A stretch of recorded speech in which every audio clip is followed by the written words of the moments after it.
Hello business owners, welcome to Tax Genie, your go-to destination on insightful tips for navigating your financial landscape. Let's crack the code of GST registration with us.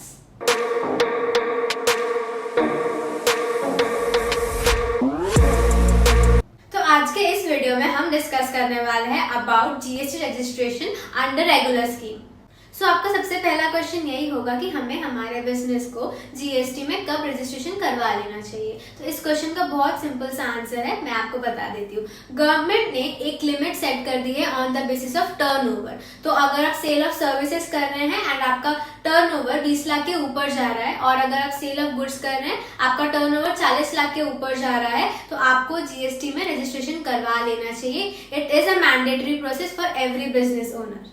For states like Meghalaya, Sikkim, Uttarakhand, Telangana, Puducherry and Arunachal Pradesh, in states के लिए turnover की limit थोड़ी कम set की गई है, that is 20 lakh. तो मतलब अगर आप सेल ऑफ सर्विसेज कर रहे हैं फिर भी 20 लाख की टर्नओवर की लिमिट रहेगी, एंड अगर आप सेल ऑफ गुड्स कर रहे हैं फिर भी आपकी टर्नओवर की लिमिट 20 लाख तक ही रहेगी। And for states like Manipur, Mizoram, Nagaland and Tripura, इनके लिए टर्नओवर की लिमिट थोड़ी और कम सेट कर दी है, दैट इज 10 लाख। तो अगर आप सेल ऑफ सर्विसेज कर रहे हैं तो आपको जीएसटी में रजिस्ट्रेशन करने की लिमिट 10 लाख है, and same sale of goods कर रहे हैं तो भी 10 लाख ही है।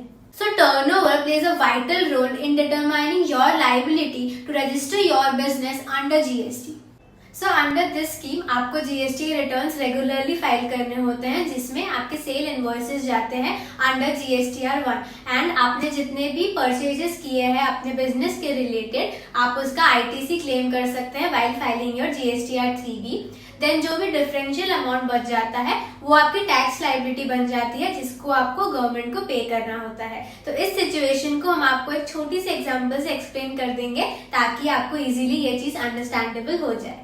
फॉर एग्जाम्पल, अगर आपने 1 लाख का सेल किया होगा एंड मैं जीएसटी का रेट 18% अज्यूम कर लेती हूँ, तो उस पे 18% टैक्स विल बी 18,000। तो 18,000 की टैक्स लाइबिलिटी आपकी बन जाती है टुवर्ड्स द गवर्नमेंट। एंड अगर आपने कोई परचेज किया होगा, मैं अज्यूम करती हूँ एक हाइपोथेटिकल फिगर लाइक 70,000, तो उस पे भी आपने जीएसटी पेमेंट किया होगा व्हाइल यू आर परचेजिंग। तो 18% का रेट हम अज्यूम करते हैं वापस से, तो 12,600 का आपका आईटीसी क्रेडिट है। तो ये दोनों को अगर हम सेट ऑफ कर देते हैं तो 18,000 की टैक्स लाइबिलिटी, 12,600 का आपका आईटीसी क्रेडिट, तो एक डिफरेंशियल अमाउंट आता है 5,400। तो ये 5,400 आपकी जीएसटी की टैक्स लाइबिलिटी है जो आपको गवर्नमेंट को पे करना होता है। एक छोटा सा क्विक टिप हमारी तरफ से, अपना आईटीसी क्लेम करने के पहले आप अपना 2A एंड 2B जरूर रिकंसाइल कर ले अपने परचेज रजिस्टर के साथ, ताकि आप correct amount of ITC claim करें।